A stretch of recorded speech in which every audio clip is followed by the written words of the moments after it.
Maka ciri-ciri pengikut Dajjal sekarang sudah bisa dideteksi. Satu, tidak percaya zuriat Rasulullah SAW. Hati-hati ya tuh, ya. Kalau punya ustadz gak percaya zuriat Nabi, hati-hati itu dia. Semoga dia berubah sebelum saatnya terjadi. Dan Rasulullah mengatakan dalam hadis Imam At-Tabarani, Al-Kalabazi, dan lain-lainnya, Ahibbu ahla baiti hubban li. Cintailah zuriatku karena engkau cinta kepadaku. Jadi bukan karena dirinya, tapi karena di dalam dirinya ada warisan Rasulullah SAW. Dan Bapak Saudara makan Allah, kiamat tidak akan terjadi kalau masih ada dua pewaris. Satu pewaris ilmu Rasulullah, yang kedua pewaris nasab Rasulullah Sallallahu Alaihi Wasallam. Kita masuk ke hadis, ini hadis Imam Abu Daud, ya, bahwa di akhir zaman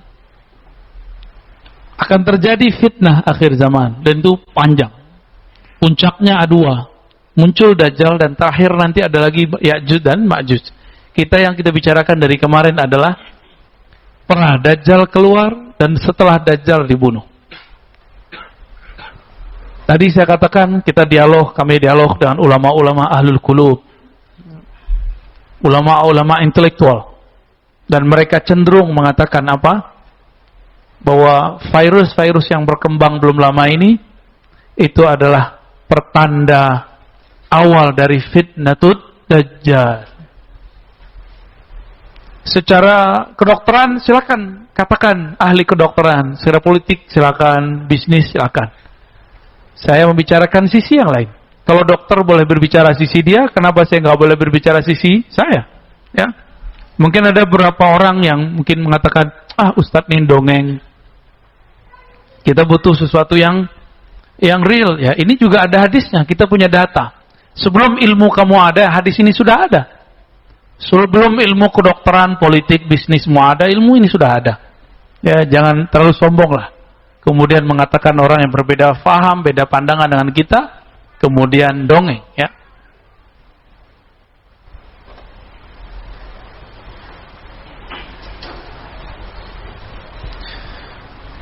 Ini kita tampilkan hadisnya. Ini flashback sebentar ya.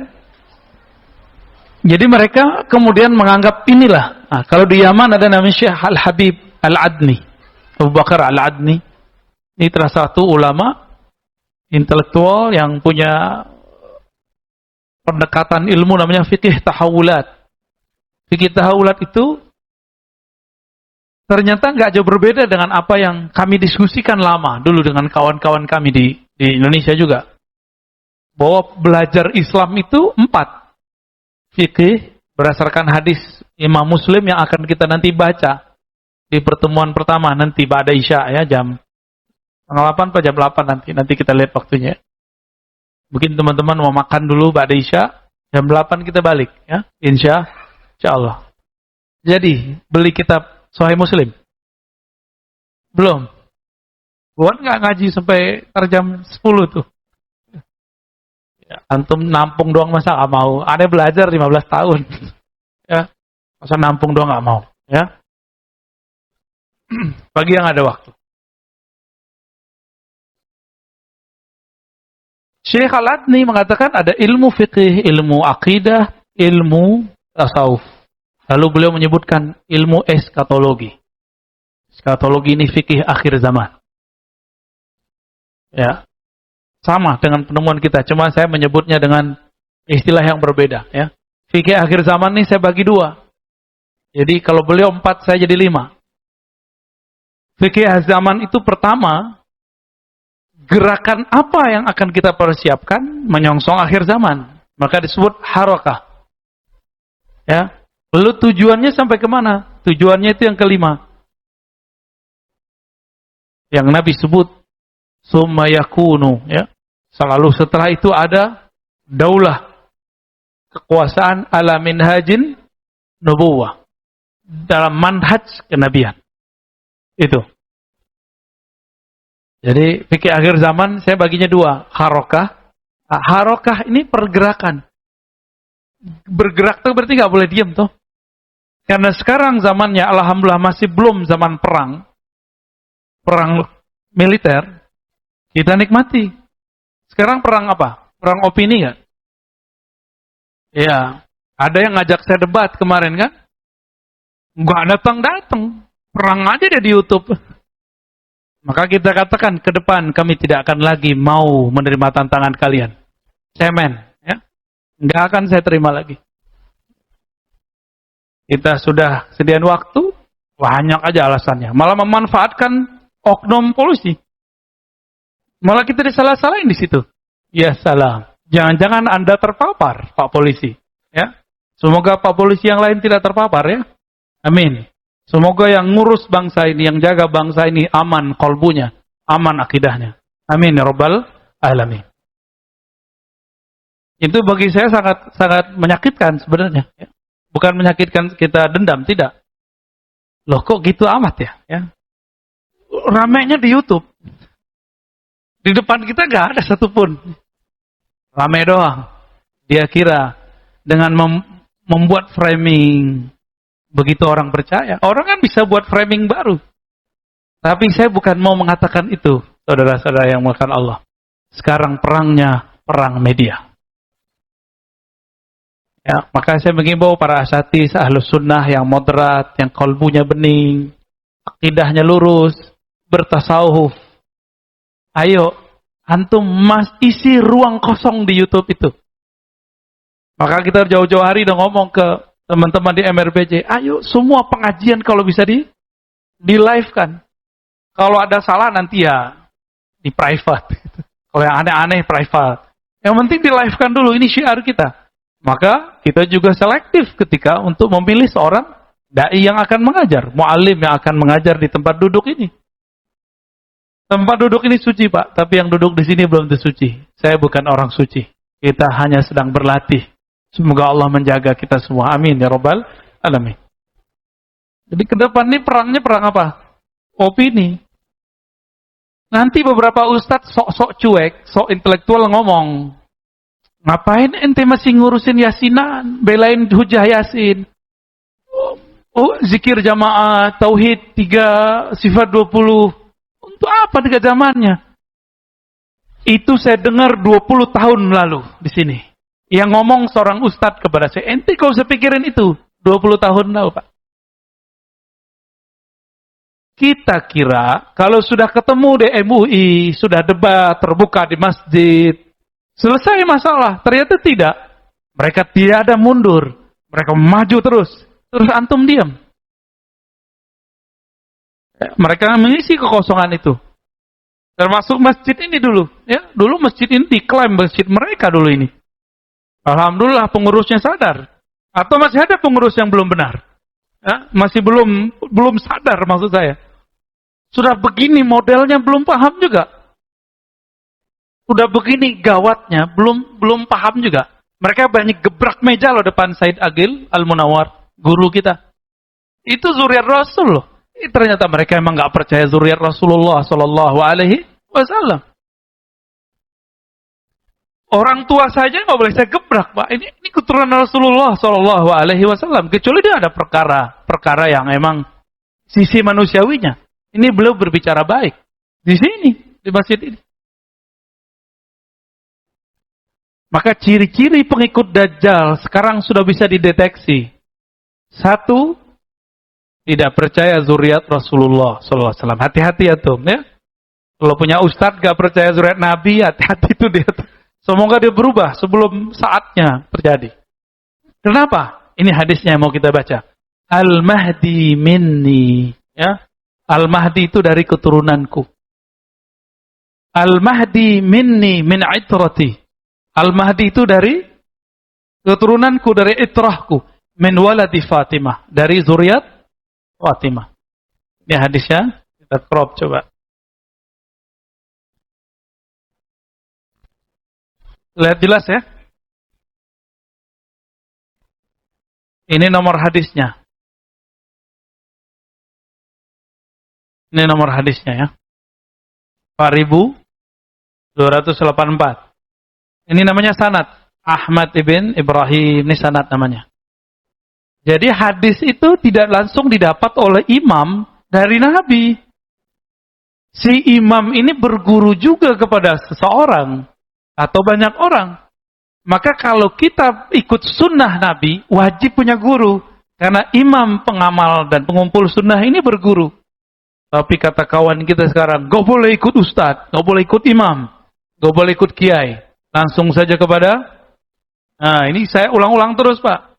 Karena mereka mengulang-ulang di luar sana, kita ulang lagi di sini. Kita bersihkan cara berpikir begitu.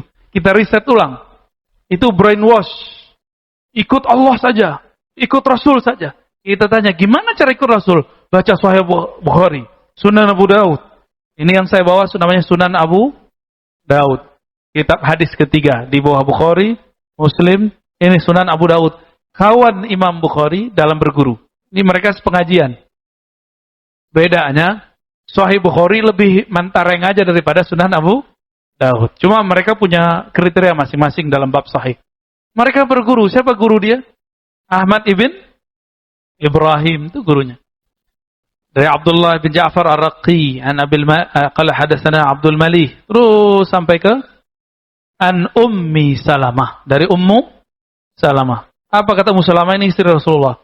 Sami'tu Rasulullah sallallahu alaihi wasallam yaqul, "Al-Mahdi minni min 'itrati." Al-Mahdi, Imam Mahdi itu min 'itrati. Kenapa Nabi nggak perlu nyebut imam? Ya beliau Nabi, imam mah di bawahnya, nggak perlu ada kata imam. Ya, kita yang perlu menyebut kata imam sebagai respek kepada beliau. Al-Mahdi itu min itrati. Apa arti itrah? Terah. Udah jadi bahasa Indonesia? Al-Mahdi itu terah, dia terahku. Terahnya Rasulullah min waladi Fatimah. Ini khusus. Keturunan Rasulullah hanya lewat Sayyidah Fatimah. Maka yang ingkar kepada keturunan Rasulullah berarti dia ingkar kepada Imam Al-Mahdi. Di akhir zaman ini mempercayai Al-Mahdi itu adalah rangkaian dari kesahihan percaya kepada hari akhir. Maka kalau nggak percaya kepada Imam Mahdi, bisa dipertanyakan percayanya kepada hari akhir. Jadi wajib atau enggak?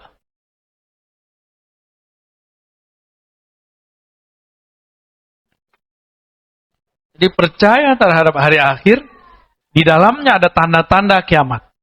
Salah satunya khurujul Mahdi, munculnya Al-Imam Al-Mahdi. Ini hadisnya. Berarti mulai hari ini hormat nggak sama zuriat Nabi? Hormat. Tapi manusia biasa, mereka manusia biasa. Karena di darahnya ada darah Rasulullah Sallallahu Alaihi Wasallam. Habaib itu sebenarnya gelar tinggi. Setiap yang lahir itu gelarnya Sayyid. Cuma sama kita udah muka Arab aja, punya fam lagi, langsung panggil Habib. Enggak. Yang berhak dipanggil Habib sebenarnya adalah zuriat yang alim dan dia punya murid. Dicintai oleh murid-muridnya, dicintai oleh orang sekitarnya. Disebut dengan Al-Habib. Ya. Itu sejarah Al-Habib. Kalau enggak cukup namanya Sayyid. Ya. Sayyid Aqil Munawwar sampai sekarang tidak menyebut dirinya Al-Habib. Padahal beliau Al-Habib. Guru kita. Beliau menyebut dari ayahnya disebut As-Sayyid. Ya. Di Indonesia turunan Rasulullah sudah sangat banyak. Ada Asy-Syarif Hidayatullah. Itu keturunan Rasulullah, tapi jalur Hasan. Ada Syekh Maulana Ibrahim As-Samarkandi, itu di Tuban. Anaknya Sunan Ampel, lalu anaknya lagi namanya Sunan Bonang, Sunan Derajat dan lain-lain, itu masih keturunan zuriat Rasulullah SAW. Yang murni orang Jawa, Nusantara sepertinya Sunan Kalijogo, Sunan Kalijaga itu. Wallahu alam. Itu penemuan kita sementara. Barangkali ada penemuan lain. Wallahu alam. Ya. Jadi Al-Mahdi dari zuriat Rasulullah. Maka menghormati mereka, kita khawatir jangan-jangan dari zuriat ini ada keturunan Rasulullah yang menjadi Al-Imam Al-Mahdi. Dan Rasulullah mengatakan dalam hadis Imam At-Tabarani, Al-Kalabazi dan lain-lainnya, ahibbu ahla baiti hubban li. Cintailah zuriatku karena engkau cinta kepadaku. Jadi bukan karena dirinya, tapi karena di dalam dirinya ada warisan Rasulullah SAW. Dan Bapak Saudara makan Allah, kiamat tidak akan terjadi kalau masih ada dua pewaris. Satu, pewaris ilmu Rasulullah. Yang kedua, pewaris nasab Rasulullah sallallahu alaihi wasallam, ya. Itu para sayyid, ya, para sadah, itu mereka beban mereka lebih berat dari kita. Karena mereka kalau dosanya itu digedein. Satu tapi gede hitungnya. Kenapa? Mereka membawa darah Rasulullah sallallahu alaihi wasallam, ya. Bukan berarti para sayyid habib ini tidak ada dosa, mereka ada dosa. Sama kayak kita persis. Yang nggak belajar ya nggak jadi ulama. Yang dagang ya jadi pedagang. Yang sekolah, yang berpolitik jadi politisi. Sama kayak manusia biasa, perbedaannya dia dipilih Allah menjadi zuriat Rasulullah SAW. Kita bukan. Gitu ya. Karena kita bukan zuriatnya dari sisi nasab, maka carilah nurnya dari sisi ilmu. Ini hadisnya. Hadis ini sahih ya. Oke. Ini satu riwayat.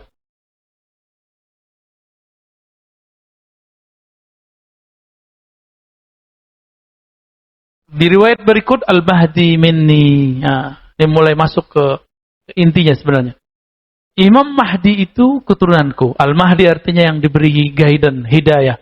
Hidayah itu turunnya kemana? Ke kalbu. Wa may yu'min billahi yahdi qalbah. Siapa yang percaya kepada Allah, maka Allah hidayahi kalbunya. Allah hidayahkan. Orang yang dapat hidayah namanya Mahdi.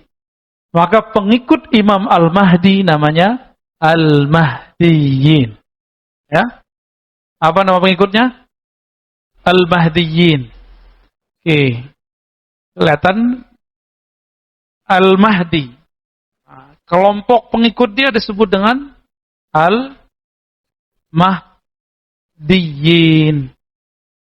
Ya.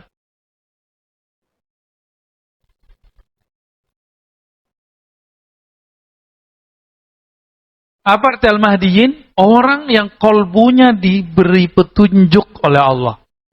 Berdasarkan surat Taghabun tadi, wa may yu'min billah yahdi qalbah. Siapa yang percaya kepada Allah, maka Allah guidance kolbunya.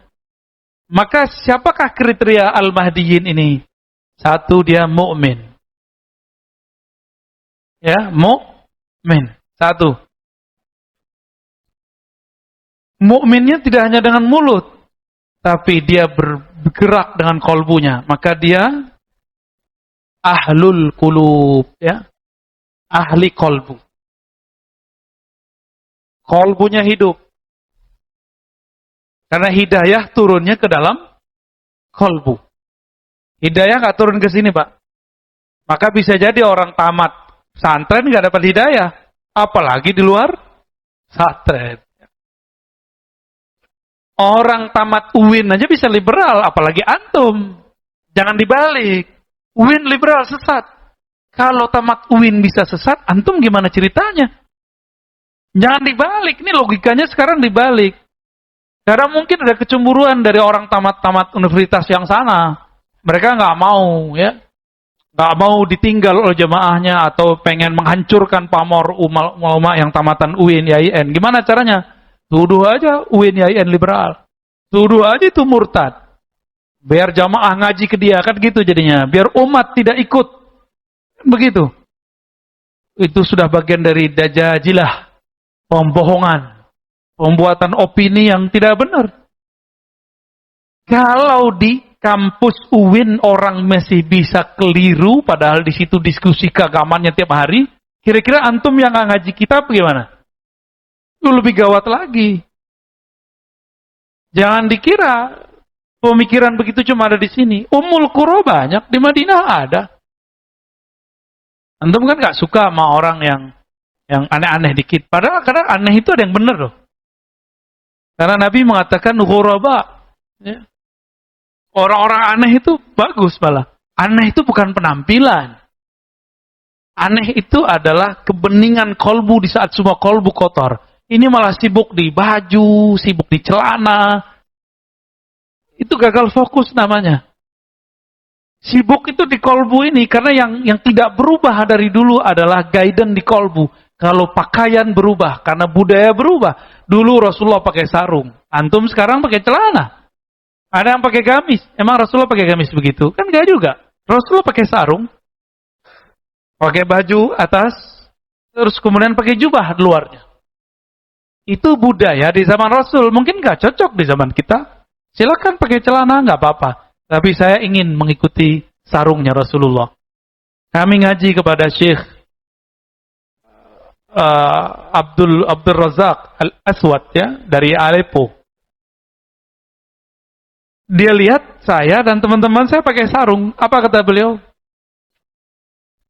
Enta talbas ma yalbashu Nabi, libas qadim. Pakaianmu pakaian Nabi beneran. Kenapa? Saya bingung. Ini pakaian kiai kami nih, Syekh. Bukan, begitu. Nabi itu yalbas al-izar. Nabi menggunakan sarung. Cuma kan nggak cocok Pak ngampus pakai sarung. Ya, karena nasibnya kayak saya lagi pernah makir di kampus pakai sarung. Mau disetrap kita sama security-nya. Ya, nggak tahu dia kalau kita dosen di situ. Nasib pakai sarung. Ya, kampus. Itu seumur-umur saya sekali datang tuh kampus pakai sarung. Karena dulu anti sarung, kemana-mana pakai celana. Karena di tempat saya dulu nggak biasa orang pakai sarung, pakai celana aja kemana-mana. Sekarang dapat hadis sarung itu pakai sering-sering ya. Alhamdulillahirabbil. Jadi yang disebut Al-Mahdi ini dia percaya. Percaya itu bisa nggak setengah-setengah? Saya percaya tapi dikit ya, nggak bisa begitu. Percaya itu nggak ada hubungannya dengan cocokologi. Ya, inilah rahasianya. Kenapa Allah samarkan dari manakah Al-Mahdi keluar? Supaya orang-orang yang palsu-palsu nongol sebelum waktunya. Dan Nabi sudah mengatakan begitu. Khairul kurun qarni. Sebaik-baik kurun di zamanku, abadku, lalu abad setelahku, lalu abad setelahku. Setelah itu apa kata beliau? Akan muncul orang yang bersaksi sebelum bersumpah. Yang bersumpah sebelum bersaksi. Dan sekarang muncul. Nanti lihat aja Pak. 2000 berapa ya. Nanti ada lagi virus. Orang tegang lagi sedunia. Muncul orang-orang stres ngaku Al-Mahdi. Al-Mahdi gak perlu ngaku. Dia sudah Al-Mahdi dari lahirnya. Dia tidak menjadi Al-Mahdi karena dibayat orang. Dia sudah Al-Mahdi sebelum dibayat. Tapi Allah sembunyikan dia. Karena ada kata kunci nanti di sini. Dan beliau adalah orang yang percayanya sangat kuat. Kepercayaan, imannya sangat dahsyat. Mukminnya sempurna. Tapi dia keep dalam-dalam di dalam kolbunya. Di dalam kolbu itu. Maka dia balut. Disitulah Allah menggaidennya. Kalau gerak kolbu beda nggak dengan gerak ini? Kalau ini maunya on time, perfeksionis, ya nggak? Ini gaya ini Pak, ini angkuhnya otak kita. Kita maunya perfeksionis. Gerakan tuh harus begini. Harus buat strata pergerakan, kurikulum pergerakan. Itu ini maunya. Kalau kolbu kan nggak begitu. Kalau kolbu, dia bermula dari kebeningan kolbu yang terpancar dari ruh. Ruh itu hembusan dari Allah. Disitulah Allah mengirim kalam-kalamnya. Maka kolbu nanti dapat hidayah. Yahdi qalbah. Berarti di belakang ilmu kolbu, ilmu apa? Ilmu ruh. Inilah pencirian Al-Mahdiyin. Dan maka kelompok Al-Mahdiyin itu nanti, penciriannya mereka menguasai ma'rifatur ruh. Mengetahui ilmu ruh. Oh, sekarang banyak tuh di YouTube ilmu ruh. Ya, antara itu mana yang benar? Ya, antara yang paling dekat ke sunnah Nabi aja. Ya, yang paling dekat dengan Al-Quran. Yang paling dekat dengan kolbu. Bukan akal-akalan. Bukan hafalan. Ilmu ini bukan ilmu hafalan. Dia masuk ke dalam kolbu. Nyambung? Siapa yang disebut Al-Mahdiyin? Orang yang ahli ruh. Ma'rifatnya tidak hanya cuma ma'rifat kolbu. Di kolbu ma'rifatnya ma'rifat zikir, ijazahan, wirid, sampai di situ. Riyadhah, mujahadah, zikir, ijazahan, udah gitu aja. Namanya thariqat. Gak cukup di situ. Thariqatnya harus terus sampai thariqat ruhani. Karena disitulah dia dapat menangkap hidayah dari Allah Subhanahu wa ta'ala. Jadi ketika disebutkan wa may yu'min billahi yahdi qalbah. Siapa yang percaya kepada Allah, maka Allah guidance kalbunya. Lewat apa? Lewat ruh. Itu cara menerjemah ayat ini. Ya, surat At-Taghabun.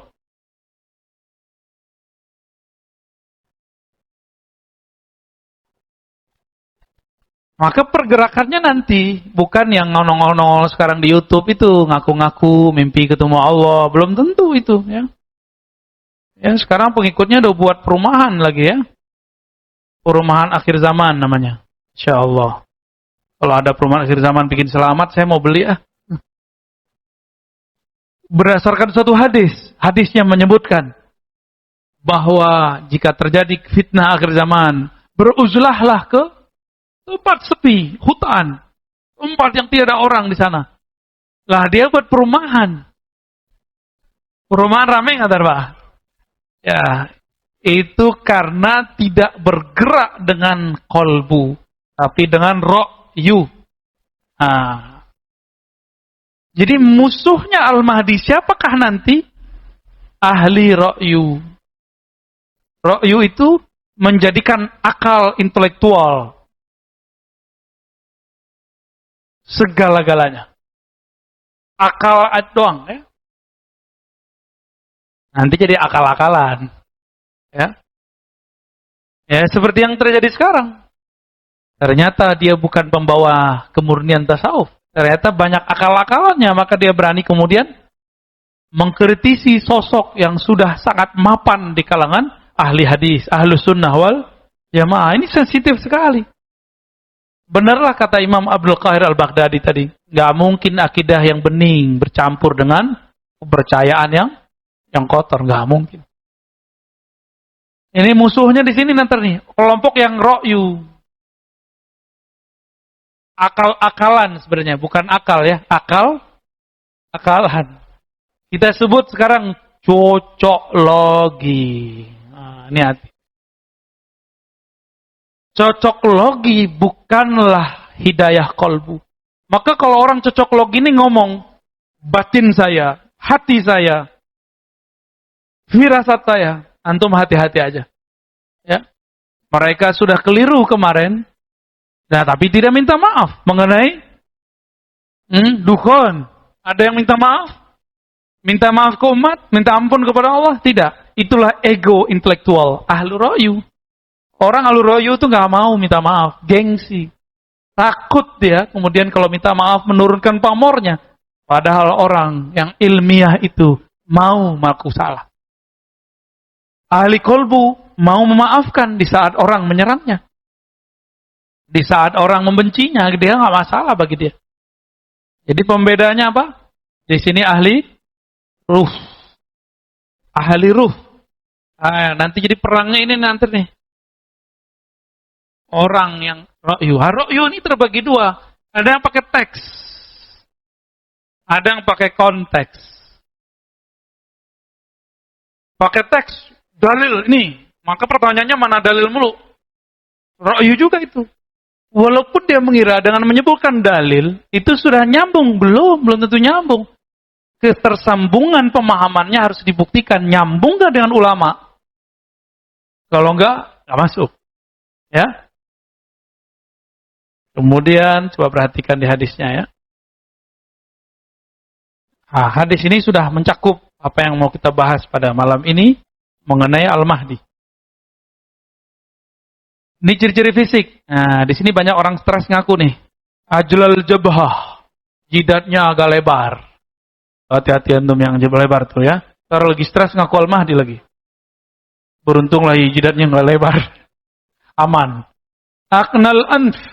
Aknal anf ini mancung lah ya. Tapi gak mancung-mancung amat gitu. Yamla'ul arda qista. Nih dia. Jadi setelah nanti Dajjal kalah, kan sekarang pembahasannya itu ya, setelah Dajjal kalah. yamla'ul arda qista. Dia akan memenuhi bumi dengan qista. Apa arti qista? Keseimbangan. Wa'adla, keadilan. Semua orang pengen keadilan kan? Sekarang banyak yang menurut kita nggak adil. Kenapa? Karena kita dapat persepsi dari YouTube, dari berita. Persepsi itu yang membuat kita tidak mengatakan tidak adil, tapi ada kelompok lain mengatakan adil. Karena dia baca persepsi yang lain. Jadi jangan-jangan persepsi kita yang mengatakan adil tidak adil. Kalau nanti tidak ada persepsi, semuanya objektif. Kama muliat jauran wa zulma. Sebagaimana sebelumnya bumi dipenuhi oleh kezaliman. Yamliku sab'a sinin. Menguasai selama 7 tahun. Di hadis yang lain 8, di hadis yang lain 9. Maka saya mengambil yang 9 tahun. 9? Oh. Masih ingat Dajjal berapa hari di bumi? 1 hari sama dengan 365 hari setahun. Gak usah khawatir, nanti Allah ganti. Bukan setahun, sehari bersama Al-Mahdi. Nanti sama rasanya dengan setahun. Hitung aja tuh. 9 kali 365 kali 365. Rasanya ribuan tahun. Rasanya. Tetap hitungannya 9 tahun. Itu kenapa? Karena farhan. Karena sangat bahagia. Kenapa bersama Ad-Dajjal terasa lama? Karena merasa mencekam, tersiksa. Jadi 2 nih waktu. Ada waktu yang membuat kita terasa lama, itu karena tersiksa. Ada yang karena saking bahagianya. Nanti di zaman itu, di pendek cerita, kita simpulkan banyak hadis. Di zaman itu, gak ada lagi orang yang berhak menerima zakat. Maka mumpung yang punya rumah kosong, punya rumah nganggur, kasihlah ke orang-orang yang nggak punya rumah tuh. Yang punya harta numpuk, bagi-bagilah. Ini waktunya sudah dekat, Pak. Kalau virus ini berubah modelnya gimana? Nanti tidak ada turun hujan. Paceklik, tanaman nggak ada tumbuh. Duit bisa dimakan nggak? Duit di bank bisa dicairkan nggak? Mumpung masih bisa berbagi, berbagilah sekarang. Sebelum berbagi nanti tidak ada artinya. Karena nanti kalau orang udah masuk zaman Al-Imam Al-Mahdi, semua keberkahan Allah turunkan. Gunung-gunung emas itu nanti dibuka semua. Jadi nggak ada orang, kita mau ngasih duit tuh, orangnya punya duit. Yang dulu kita ingat dia miskin, dia nggak miskin lagi. Mumpung Bapak ini punya kelebihan, sekarang berbagi. Ada pergerakan dakwah, berbagi. Ada orang ngurusin fakir miskin, berbagi. Ada yang punya pesantren, gak mesti ahlul Quran. Kita ini kan cuma mengatakan yang dibantu itu orang hafiz Quran. Hafiz Quran itu siapa saja yang khidmah kepada Quran. Baik dia khidmah fikih, khidmah aqidah, khidmah tasawuf, itu semua ahlul Quran. Bukan hanya ngafalin bacaan. Semuanya ahlul Quran. Dan semua ilmu itu dari Al-Quran. Ya, apalagi kalau dia hafal Quran plus ilmu-ilmunya. Ntar lagi, Pak. Di sini berapa tahun di hadisnya? 9 tahun. Nah, ini kita tunjukkan. Semoga nih ketemu di setelah ini hadis yang menunjukkan 9 tahun, ya. Nah, di sini ada.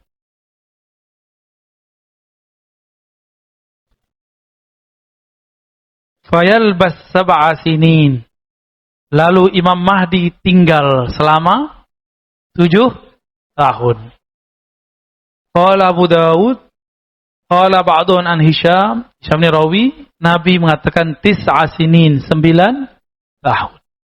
Jadi itu perbedaan riwayat. Nah, saya milih yang mana? 9, Pak. Yuk kita pilih yang enak, Pak. Yang lama. Bukan sembarangan pilih, karena yang ngomong Hisham. Hisham itu adalah Amirul Mukminin fil hadis. Ya, amir dalam ilmu hadis. Meskipun hadis ini dhaifkan oleh sebagian ahli riwayat, tapi hadis ini diperkuat oleh setelahnya dan sebelumnya. Maka hadisnya walaupun ini ada yang nulisnya dhaif, tapi dia sudah menjadi hasan, ya. Hadis ini sudah naik menjadi hasan. Kenapa? Karena ada hadis penguat sebelum dan setelahnya. Ada teknik-teknik untuk meneliti hadis.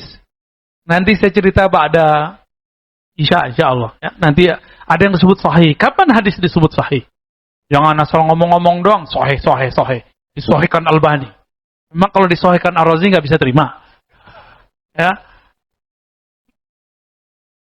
Belagu amat ente gitu ya. Di sini coba lihat. Nanti yang terjadi yaqsimul mal, harta dibagi-bagikan. Ya'mal finnas, beramal di tengah manusia dengan sunnah Nabi. Berarti sebelum itu terjadi, sunnah tidak akan pernah tegak secara utuh. Maka jangan paksa sekarang kita harus syariat gitu. Tenang aja, sabar-sabar dulu lah. Rasulullah 13 tahun kok sabar di Mekah. Kemudian setelah sampai di Madinah, beliau tahan lagi. Sampai Fatu Mekah tahun ke-8 Hijriah. 13 tambah 8 berapa tahun? 13 tambah 8? 21. Ini kita bakal nunggu nggak nyampe sampai 21 tahun. Tenang aja. Di awal pandemi tahun berapa? Kita kena dampaknya 2020. Ya nggak nyampe lah. Paling-paling umur Nabi di Mekah. Umur Nabi di Mekah berapa? 13 tahun. Paling-paling segitu kita nunggunya. Kalau mau kita memunasabahkan dengan hadis Nabi Sallallahu Alaihi Wasallam. Mau sabar nggak? Ya. Kenapa saya nyebutnya sekitar 13? Karena semua yang terjadi pada Rasulullah itu akan berulang sekarang. Itu disebut ismu. Namanya, keturunan tanda-tandanya, kejadian-kejadian padanya itu sama seperti aku. Mirip persis, nggak jauh-jauh beda. Ya. Ini kata kunci, Bapak Saudara makan Allah, maka kita sekarang tidak akan memaksa orang untuk mengamalkan syariat. Ya. Nggak akan kita paksa. Siapa yang mau, ayo. Nggak mau, nggak ada paksa. Jangankan itu, ya. Orang untuk sudah beragama Islam aja, sudah ikut mazhab al-sunnah, kita nggak paksa dia bermazhab. Nggak mau bermazhab, ya sudah, nggak apa-apa juga. Nanti, ya. Ada satu hal yang mau saya sampaikan sebelum kita sholat, ya. Ini azan, ada yang jawab ya? Iya, oke. Saya difitnah oleh beberapa orang mengatakan dongeng tentang akhir zaman. Bahwa di akhir zaman itu, saya pernah menyampaikan akan terjadi suatu masa berperang itu bukan lagi dengan senjata biasa. Tapi persis seperti Ahlul Badr. Ahlul Badr itu, mereka berperang, tidak hanya dikuatkan oleh senjata, tapi dikuatkan oleh para malaikat. Di hadis Imam Muslim, nanti kalau sempat saya tunjukin nanti pada Isya, dikatakan bahwa ada seorang sahabat Nabi mengatakan, ketika kami hendak memukulkan tombak atau pedang kami, tiba-tiba musuh sudah terjungkal. Kami mendengar bunyi pukulan yang sangat deras. Dari manakah itu? Sahabat nanya, wahai Rasulullah, itu siapa? Maka Rasulullah mengabarkan itu malaikat muqarrabin. Mereka turun sekitar 70 orang, tapi membersamai kalian. Dongeng nggak tuh? Itu hadis Muslim loh, Pak. Hadis Bukhari. Yang saya baca tadi itu hadis Bukhari. Dongeng nggak tuh? Yang mengatakan itu dongeng, jangan-jangan dia telah terjebak kepada ingkarus sunnah. Ingkar kepada sunnah Nabi, padahal ngakunya manhajnya sunnah. Ya. Sekarang latihan panahan, tapi nggak percaya bab itu. Emang antum bisa ngalahin Dajjal pakai panah? Aneh mau tanya, bisa ngalahin Dajjal nggak dengan panah? Kalau bisa, antum aja jadi Imam Mahdinya. Ya. Nggak bisa. Dajjal itu sangat sakti sekali. Sangat hebat sekali. Dia bisa nahan hujan. Nah, itulah puncaknya. Dia bisa menghidupkan orang mati. Sebenarnya itu bukan orang yang dihidupkan, tapi syaitan yang menyerupakan manusia. Ya. Siapa yang mati di situ, dia serupakan, dia bangkit lagi. Karena itu pasukan dia semua. Dajjal itu dikuatkan dengan tentara-tentara jin dan syaitan. Maka orang-orang Al-Mahdiyin tadi dikuatkan oleh Allah SWT dengan malaikat dan jin-jin muslim.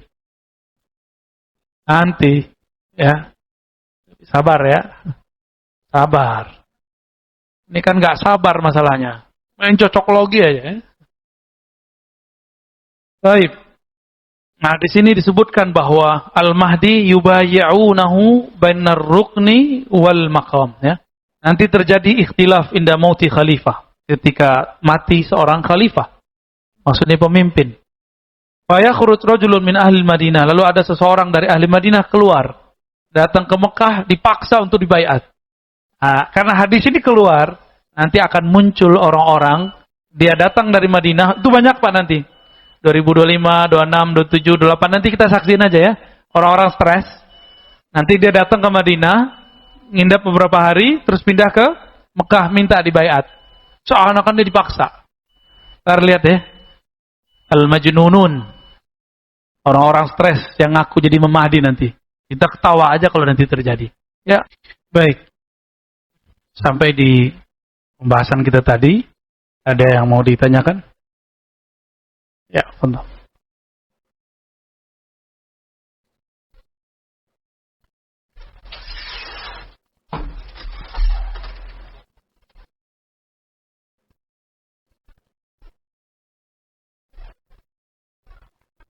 Ya, silakan. Assalamualaikum warahmatullahi wabarakatuh. Waalaikumsalam. Buya tadi menyampaikan Corona salah satu awal kemunculan, tanda awal kemunculan. Tapi jauh sebelum itu, saya meyakini sistem Dajjal ini udah mulai, itu, Buya. Lalu kelak ruhani yang bermain. Jadi perangnya itu kan yang Buya sampaikan tadi kan bukan perang lagi fisik, tapi udah main ruhani. Sejauh ini Buya, kalau saya bisa istilahkan, ruhani sama jasad saya ini belum kawin ini Buya.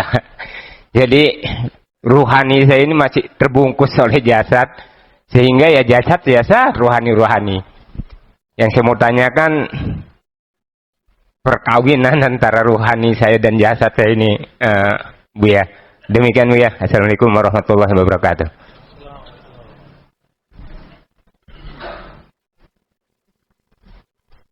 Ya, manusia ya. Nih kita buat ilustrasi. Bapak, saya kasih serban ya. Oke, saya jenggot dikit. Kayak Pak Panji. Ya.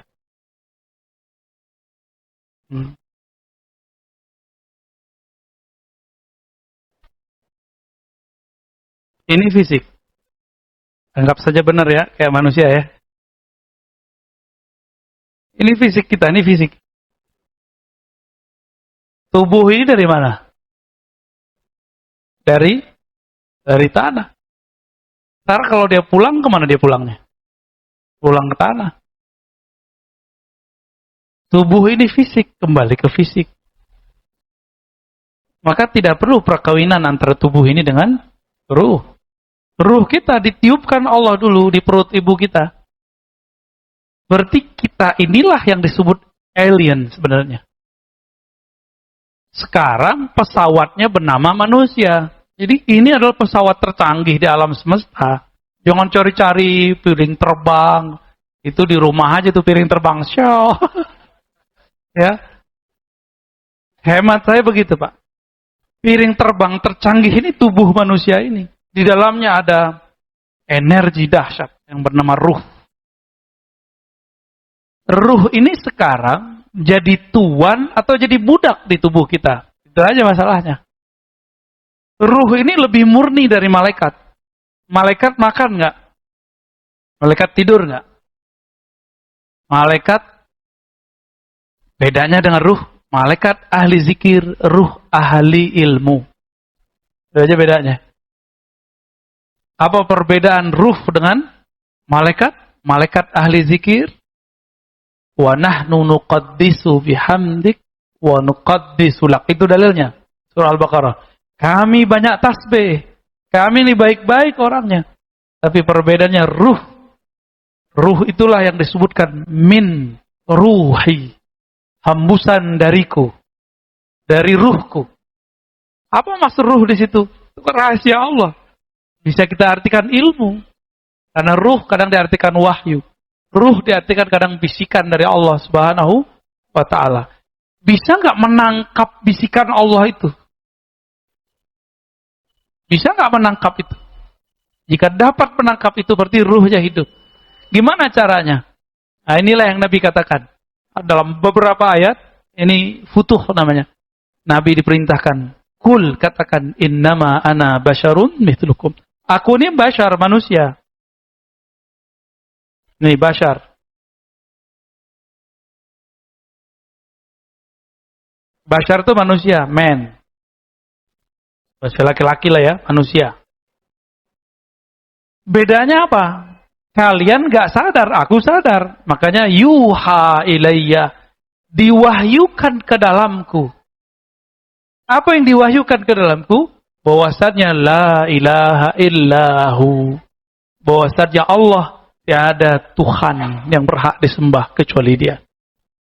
Berarti ciri-ciri ruh sudah hidup. Di kolbunya hanya ada ilah. Apa arti ilah? Tuhan, itu terjemahan. Tuhan, apalagi arti ilah?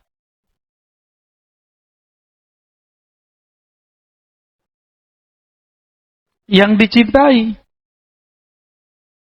Yang dicari. Maka saya sering nanya, hidup buat makan atau makan buat hidup? Yang mana nih? Ruh kita butuh gak makan nasi begitu? Malaikat aja gak makan, apalagi ruh. Lalu makanan malaikat apa? Zikir. Kita punya sisi malaikat, itu kolbu namanya. Jadi Bapak di dalam ini ada namanya kolbu. Ya. Kolbu ini makanannya cuma zikir. Kebanyakan mursyid, guru, kiai berhenti di sini. Zikir pagi sore, zikir malam, zikir kopi, berhenti di situ. Padahal ada lanjutannya. Bagian terdalam dari diri seorang itu ada namanya ruh. Di situ ada pengetahuan tentang Allah Subhanahu wa ta'ala. Dan pengetahuannya mutlak. Itulah yang disebut al-haqqu min rabbika. Jika turun ilmu ke dalamnya, itu pasti benar. Makanya ilmu Rasulullah pasti benar. Karena Rasulullah manusia, kita manusia. Kenapa beliau pasti benar, kita pasti tidak benar? Karena kalam yang muncul dari kolbu beliau, itu munculnya bukan dari ro'yu, bukan karena sekolah. Bukan karena pengalaman hidup. Bukan karena zikir yang banyak. Tapi karena di kolbunya ada ruh yang hidup. PR kita ke depan, Bapak Ibu, ayo belajar ilmu ruh. Belajar hadis, tapi targetnya ngerti ruh. Ini belajar hadis, belajar sunnah, nyalahin orang lagi. Berarti gagal paham. Karena ahli ruh tidak ada kepentingan menyalahkan orang. Kalaupun menyalahkan, itu karena sayang. Bukan menyalahkan yang dikemukakan. Bukan kata sunnah bid'ah yang dikemukakan. Ya, tapi rahmah yang dibicarakan.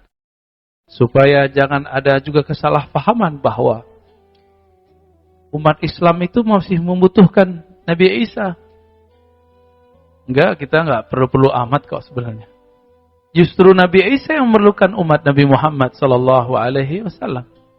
Karena Nabi Isa berharap menjadi umat Nabi Muhammad sallallahu alaihi wasallam. Kita sudah cukup dengan Nabi Muhammad. Kita sudah cukup dengan Al-Imam Al-Mahdi. Kita enggak perlu yang lain. Ya. Jadi kalau ada yang mengatakan, wah agamamu mengatakan nanti akan ada Nabi kami, Tuhan kami turun. Kalau seandainya pun turun, Nabi Isa bukan sebagai Tuhan. Bahkan pangkat kenabiannya pun Allah simpan. Jabatannya bukan lagi sebagai Nabi. Jabatannya sebagai wali. Wali akhir zaman. Itulah hebatnya umat Muhammad sallallahu alaihi wasallam. Kewalian umatnya ditutup dengan seorang Nabi Bani Israel. Canggih gak tuh? Ya. Kewalian umat Nabi Muhammad sallallahu alaihi wasallam khutimah binubuwwati Isa. dengan nubuatnya Nabi Isa yang turun di akhir zaman. Maka hadis yang saya tampilkan di depan ini, hadisnya diriwayatkan oleh Al-Imam Al-Bukhari. Lafaznya sederhana. An Abi Hurairah qala Rasulullah sallallahu alaihi wasallam, Ana awlan nasi bi Isa bin Maryam fid dunya wal akhirah. Wal anbiya ikhwatun li'allat. Ummahatuhum syatta wa dinuhum wahid. Aku adalah orang yang lebih utama terhadap Isa ibn Maryam, baik di dunia dan di akhirat. Wal anbiya ikhwatun. Ini Nabi lagi tawadhu nih. Para nabi itu bersaudara. Kalau Nabi pengen mau ngomong, itu para nabi dariku. Tapi Nabi lagi tawadhu. Apa kata beliau? Para nabi itu ikhwah. Apa arti ikhwah? Bersaudara. Ummahatuhum syatta. Ibunya banyak. Maksudnya syariatnya banyak. Wa dinuhum wahid. Tapi agamanya, akidahnya satu. Yang disembah Sayyidina Isa sama dengan Sayyidina Muhammad sallallahu alaihi. Nabiullah Isa dikhitan, Nabi Muhammad dikhitan. Nabi Isa mengajarkan untuk zakat 1/10. Nabi Muhammad mengajarkan zakat 1/10. Apalagi Nabi Isa tidak pernah mengatakan aku Tuhan. Nabi Muhammad juga tidak pernah mengatakan aku Tuhan. Makanya di Quran yang paling fokus dikatakan di Quran Isa bin Maryam, Isa bin Maryam, ya. Selalu Allah kemudian mengatakan Isa ibn Maryam. Al-Quran itu tidak ada sesuatu yang sia-sia di dalamnya. Ketika disebutkan ibn berarti ada masalah pada ibn ini. Orang-orang banyak meyakini huwa ibnullah, Isa ibn Allah. Bagi mereka, bagaimana mungkin seorang anak gak punya ayah? Berarti ayahnya Allah dong gitu.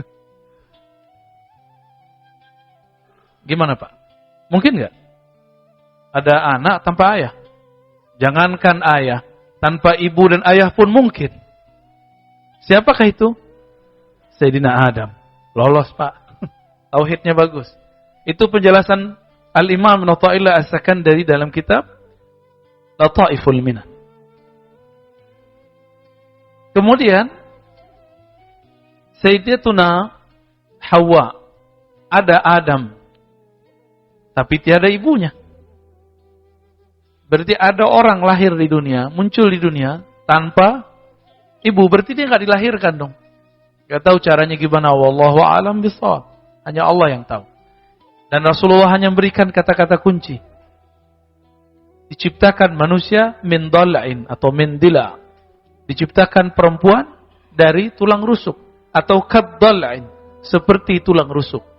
Saya meyakini kedua-duanya.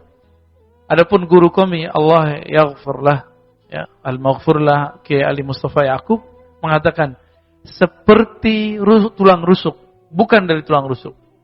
Itu pendapat beliau. Kita boleh berbeda sedikit, ya. Walaupun itu guru saya. Saya mengambil hadisnya dua-duanya. Satu min, satu ka. Min dari, ka seperti. Kita gabung saja hadisnya. Hakikat perempuan tercipta dari tulang rusuk, tapi sifatnya juga sama dengan tulang rusuk. Tulang rusuk bagaimana? Elastis gak? Elastis. Antum tahu tulang rusuk gak? Kalau nggak ada elastis ini, kita susah nafas. Ya, yang diambil bagian atas atau bagian bawah? Coba tanya kepada ahli biologi. Ada yang kurang nggak di kita laki-laki? Perempuan juga begitu karena keturunannya sama. Ada yang berkurang. Karena dari Sayyidina Adam sudah ada yang berkurang. Jadi laki-laki tanpa wanita seperti manusia tanpa tulang rusuk. Lebay ya.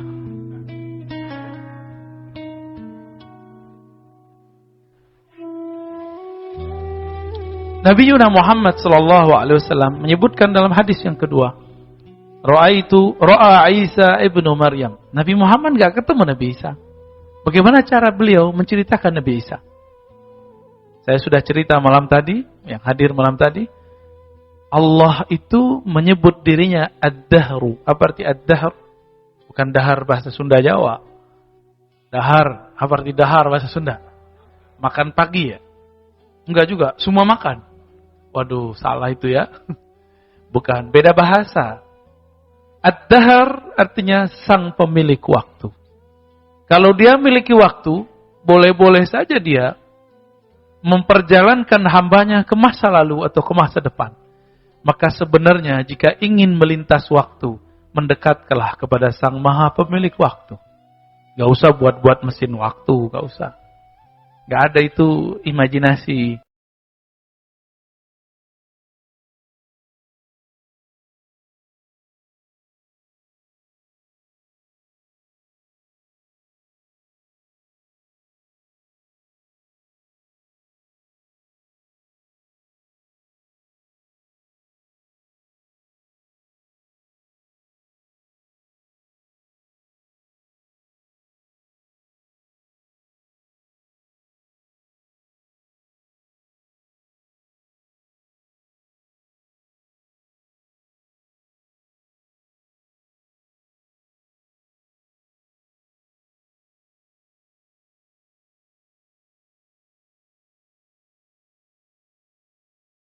Kajian akhir zaman maksudnya ya. Kajian akhir zaman kok bikin cemas. Emang tujuannya itu, Pak. Jadi kajian akhir zaman itu supaya kita waspada, biar nanti kalau kejadian nggak kaget. Jadi kajian akhir zaman itu salah satu sunnah Nabi. Nabi itu pernah bercerita tentang akhir zaman, dimulai dari ya sampai zuhur nggak berhenti, asar lanjut lagi, terus maghrib lanjut lagi, sampai besok terus. Sampai 2 hari 2 malam. 2 hari 2 malam. Gak berhenti-berhenti. Itu Nabi cerita akhir zaman aja kerjaannya. Sehingga sahabat itu ada perasaan ketakutan. Cuma kan beliau bersama Nabi. Apa kata Nabi? Ana hajijun alaikum. Ya, kalau nanti Dajjal keluar, saya yang akan jadi hujah kalian. Melawan mereka. Makanya nggak usah khawatir. Nanti kan ada pewaris Nabi. Namanya Al-Mahdi. Allah itu adil, Pak. Bahkan rahmatnya lebih banyak daripada keadilannya. Kalau kita minta keadilan Allah, kita masuk neraka semua. Salat kita nggak ada yang khusyuk. Ya, ilmu kita nggak ada yang mumpuni. Ikhlas kita dipertanyakan semua.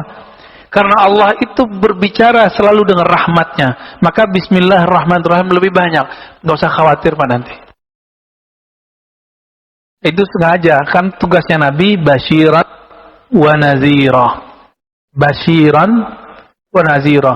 Memberi kabar gembira, memberi kabar menakutkan. Dua-duanya harus dipakai oleh Rasulullah biar kalbunya kuat. Ntar kalau cuma cerita-cerita keindahan doang, surga-surga doang, ya nggak ada shocknya, Pak. Cerita surga juga Nabi beragam. Nabi cerita ada ke berbagai macam sahabat. Akhirnya sekarang disalahpahami itu cerita Nabi. Apa kata Rasulullah? Orang kalau berjihad fisabilillah meninggal, wafat, maka Allah nikahkan dia dengan 72 bidadari. Bidadari itu maksudnya apa? Istri toh, pasangan. Isinya apa berarti? Kan seksual, syahwat. Apakah itu surga yang mau kita cari? Ya gitu mending di dunia aja, Pak. Nah ini salah orientasi orang berjuang. Jadi dia berjuang pengen melampiaskan syahwatnya nanti di surga. Ini nggak benar ini kajian-kajian akhir zaman begini nggak benar. Kajian kita akhir zaman, jihad kita bukan untuk surga seksual, bukan surga syahwat doang. Tubuh ini butuh syahwat. Kalbu kita nggak butuh itu, apalagi ruh kita nggak butuh itu. Maka kajian-kajian surga itu jangan terpaku pada hal tadi, perjuangan-perjuangan itu. Ya namanya nanti akhir zaman, betul Pak. Cuma kapan waktunya kita kan nggak tahu. Jangan berpikir 100 tahun lagi, lamaan. Anggap aja besok, anggap aja setahun lagi, 2 tahun lagi kita nggak tahu. Kita nggak pernah tahu Pak masa depan. Itu sebabnya dalam kitab Risalah Kusyairiyah disebutkan, orang yang kenal Allah itu ilmu waktihi. Dia nggak pusing mikirin masa depan. Penting dia siap nggak hari ini untuk masa depan. Ilmu apa yang bisa membuat orang siap di masa depan? Hanya ilmu mengenal Allah, nggak ada lagi. Nggak ada lagi, Pak. Hanya ilmu mengenal Allah. Maka nanti bisa dibayangkan, Konstantinopel itu ditaklukkan itu dengan cara takbir. Dajjal itu keluar, dia bilang hujan, hujan. Dia bilang gak hujan, gak hujan. Bisa Pak ngelawannya pakai panah? Bisa ngelawannya pakai push up?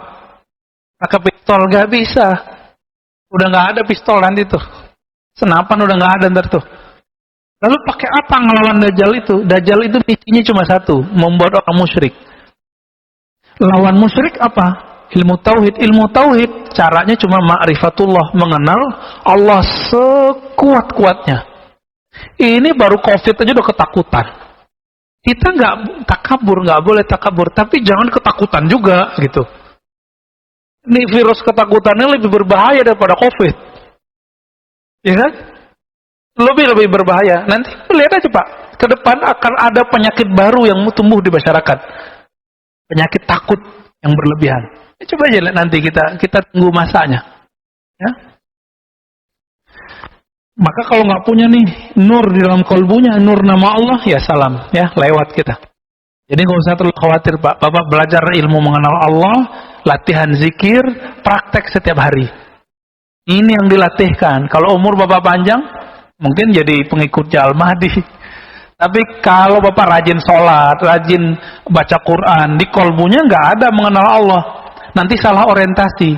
Benerlah kata Nabi, nanti di akhir zaman akan muncul ya orang-orang yang baca Qurannya itu Masya Allah ya, tapi bacaan Qurannya nggak tembus sampai ke leher aja, nggak tembus sebagai ke kolbunya. Orang ini orang simbol, jadi sibuk dengan simbol-simbol agama. Jadi nanti tentara Dajjal yang paling dahsyat itu pakaian agaknya sama kayak orang-orang soleh, tapi dia mau bunuh orang-orang yang dianggap berbeda faham sama dia, beda faham politik sama dia, beda faham agama sama dia, disembelih nanti sama mereka Pak. Jadi kita mesti punya jalan ini, nggak cukup dengan cuma ngaji-ngaji atau zikir-zikir doang. Harus mengenal Allah Subhanahu Wa Taala. Jadi jangan senang dulu sama tahajud kita Pak. Orang-orang yang bunuh Sayyidina Ali itu suka tahajud, tapi dia tidak punya pengenalan Allah dalam dirinya. Sehingga semakin dia merasa soleh, semakin dia merasa benar. Nah, ini ciri-ciri setan yang ada di dalam dirinya. Setan itu bertahun-tahun, ribuan tahun ibadah di surga, sehingga dia merasa benar. Maka hari ini siapakah pewaris setan? Yang dia dekat dengan banyak amalnya, bertambah riyadhahnya, latihan-latihan zikirnya, dia bertambah paling benar. Hati-hati Pak di situ. Ya, yang kita sudah melihat setiap tahun ini dimainin sama setan bertubuh manusia. Setan kan ada yang manusia, ada jin, benar nggak? Nah, ini banyak Pak, banyak. Ya, banyak yang ngomong di mimbar juga banyak. Jangan-jangan saya juga masuk. Kita hati-hati di situ. Maka kita bertahu, saya muhasabah tiap hari. Gitu Pak ya? Saya ada? Amirwan. Ada pertanyaan dari YouTube. Oke. Assalamualaikum warahmatullahi wabarakatuh. Alhamdulillah. Buya izin bertanya, bagaimana cara mengenal Allah di dalam salat kita dan memaknai ihsan di setiap ibadah-ibadah kita dan zikir-zikir kita agar semua ibadah dan zikir kita membekas? Panjang sekali nih. 12 pertemuan nih. Cara ringkas mengenal Allah. Itu aja ya. Ternyata cara ringkas mengenal Allah itu sudah dititipkan ilmunya dalam doa iftitah. Wajjahtu wajhiya lilladzi fataras samawati wal ard. Aku hadapkan wajahku kepada pencipta langit dan bumi. Tubuh kita ini dari bumi. Sedangkan roh kita ini satu jenis, bahkan lebih mulia jenisnya daripada malaikat yang mereka ada di langit. Roh-roh para nabi ketika nabi naik ke atas, itu kan di mana? Ada di langit gak? Ada di langit, Pak. Bahkan lebih tinggi lagi, jadi mereka bebas mau kemana aja. Maka roh ini dari sisi Allah, sedangkan tubuh ini dari tanah. Ketika kita sholat, kita pulangkan semua itu kepada asalnya. Pulangkan tubuh kepada tanah, berarti kita hina. Kembalikan roh hanya kepada Allah. Nah, itulah innalillahi wa inna ilaihi raji'un ketika dia orang itu belum mati. Ini yang disebut mutu qobla'an tamutu, mati sebelum mati. Jadi cara ringkas mengenal Allah, matikan diri sebelum, itu caranya yang tadi. Ya, wallahu taala alam. Ini pengennya ringkas ya. Kalau pengen yang ribet ada lagi. Ada tahapannya, fadal. Ya. Buya, masih ada pertanyaan dari YouTube. Assalamualaikum Buya. Assalamualaikum. Izin bertanya, apakah rasa resah dan gelisah bisa jadi karena gangguan jin? Enggak. Nah, ini mohon maaf ya Bapak-bapak yang suka ruqyah. Ruqyah itu sekarang banyak yang sudah terjebak kepada praktek kebatinan, bukan ngikutin sunnah Nabi lagi. Rasa resah itu sebabnya cuma satu. Surat Ar-Ra'd ayat 28.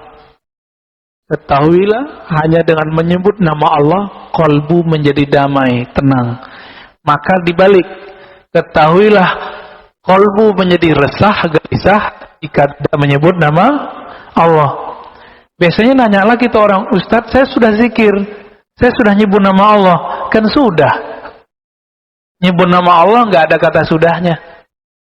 Ya, Al-Ahzab, ya lazina amanu zkurullaha zikran katsira. Wahai orang beriman, sebut nama Allah sebanyak-banyaknya. Maka kebahagiaan orang di dunia, ketenangan jiwa orang di dunia itu tergantung berapa nama Allah yang dia simpan di kalbunya. Berapa berapa lama dia menyebut nama Allah dalam jiwanya. Jadi bukan karena jin. Jangan buruk sangka, nanti jadi penyakit jiwa. Ya, jadi orang-orang yang suka berprasangka kepada jin jadi bingung, kok nyalain gua? Ya, nanti jadi gila-gila separuh, Pak. Nah, khawatir. Kalau datang ke dokter psikiater dibilang wah ini punya masalah kejiwaan, ini kan bahaya. Isi saja dengan nama Allah. Kalau belum tahu tekniknya, cari ahlinya.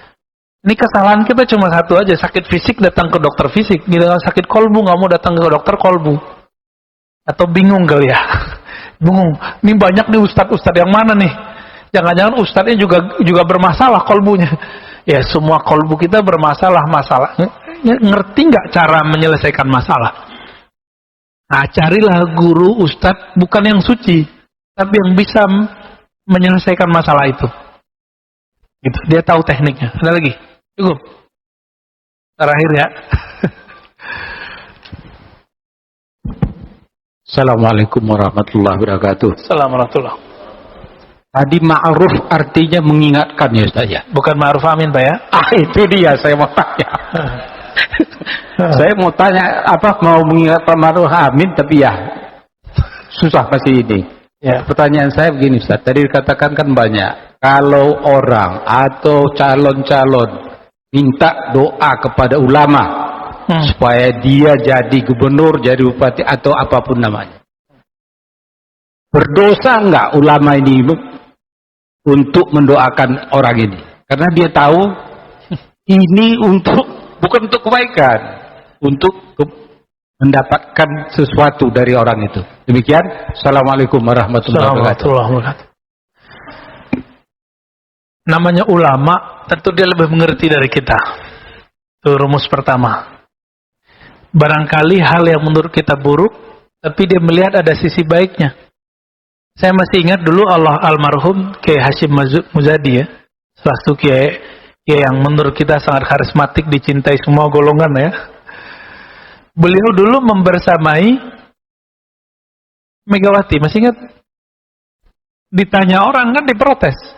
Anda kan kiai NU pula, malah membersamai partai yang lambangnya merah-merah begini nih.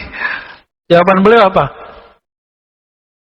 Kalau saya tidak membersamai Bu Megawati, maka yang membersamainya orang selain saya yang dia punya agenda lain yang berbeda dengan agenda kita. Pikir-pikir ya juga ya. Jangan-jangan begitu, Pak. Jadi main-main sandiwaraan ini emang dahsyat. Nabi itu sandiwara, pura-pura bukan Nabi kan 40 tahun. Dan Nabi sandiwara aja itu, Pak. Kan beliau sudah ngerti dari kecil bahwa beliau Nabi. Ya sandiwara jadi tukang ternak, jadi pedagang. Itu sandiwara Rasulullah. Maka hari ini wali-wali itu juga bersandiwara, Pak. Dia ada maksud. Maka rumus pertama Bapak pegang. Namanya ulama yang mengenal Allah, dia lebih tahu rahasianya dibandingkan kita. Dan yang kedua, dosa nggak? Kalau ulama pasti tahu dia cara doa. Kalau yang minta ini orangnya bakal nggak bener, pasti doanya ya Allah luruskan orang ini. Kalau nggak usah deh naikin gitu. Pasti doanya begitu, Pak. Atau seperti ulama di Al-Azhar, Syekhul Azhar dan ulama Hayatul Kibar, itu mereka ketika ada ini maju, dilihatlah mana yang paling sedikit mudaratnya. Maka itu yang didoakan beliau. Itu sebabnya kita bingung juga nih, Mursi naik pakai demokrasi, tapi diturunkan. Ternyata di tengah jalan, menurut Al-Azhar sudah ada orientasi yang berubah. Yaitu kan ijtihad mereka, kita nggak paham juga sampai sekarang. Sampai sekarang kan itu orang-orang bertanya, apa nih sebabnya? Oh ternyata ada rahasianya, Pak. Ada rahasianya. Kita mungkin nggak susah nerimanya, apalagi kita simpatisan misalnya. Paling itu husnuzon aja sama mereka. Husnuzon sama mereka. Cukup Pak ya. Saya tutup dengan kalimat hikmah tadi. Apapun yang tersimpan di dalam kolbu, maka itulah yang akan terlahirkan dalam lisan, dalam perbuatan.